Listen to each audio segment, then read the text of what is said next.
In this video, I'm going to talk about how to overcome failure. Failing things in life can break a lot of us, but with the right mindset, you can deal with that failure much easier.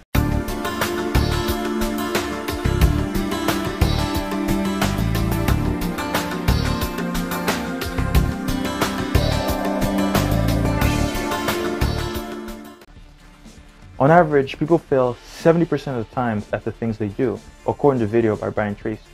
With that in mind, we should really take the time to be sure that we've cultivated good relationships with our friends and family members, because they'll be able to help us when that failure comes.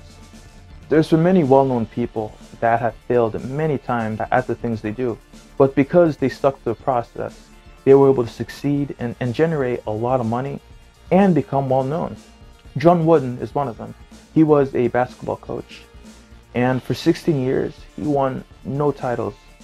But because he stuck to the process, he kept learning, he kept finding new ways to improve his players. 12 years later, he won 11 titles.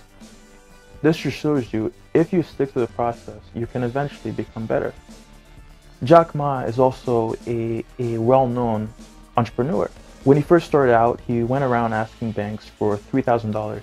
He got rejected multiple times, but he did not give up. Eventually, he was able to raise $50,000 by 12 founders.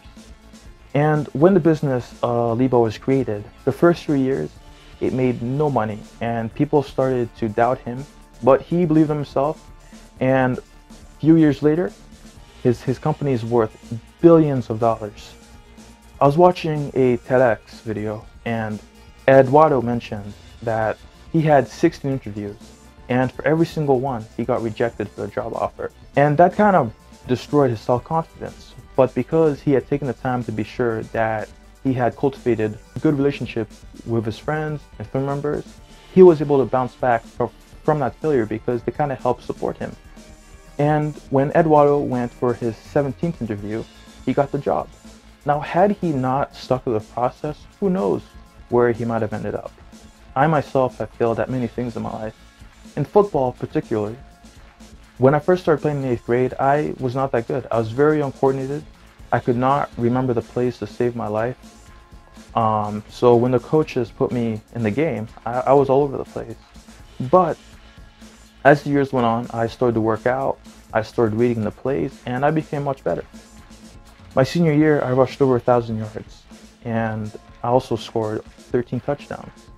Because I stuck to the process, I was eventually able to succeed. When you fail at something, you really want to take the time to talk about it with people. Because if you just kind of keep it in your mind, it's going to make a big deal out of it, and it'll cause you a lot more stress. When you talk about it with people, they can show you how it's really not that big of a deal, and they can give you the tools and guidance to help you overcome that failure as well. I really liked something that Jordan Peterson mentioned when it comes to overcoming failures. It goes something like this. When you fail at something, you really want to examine it to the core, because when you do that, it can show you what is actually happening. Let's say, for example, in a class you got a bad grade. If you're just looking at the surface level, all you're seeing is that bad grade.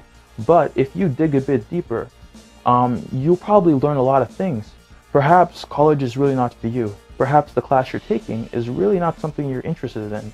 Maybe you've not been studying as much as you could have. There's a lot of factors along those lines that contributed to that failure. And when you analyze that failure more deeply, you will see those, and they'll give you a lot of insight that you can use to perhaps be a better person in the future. When you fail at something, it's really not that big of a deal. If you stick to the process, you will eventually succeed. Like you saw with all those people I just mentioned,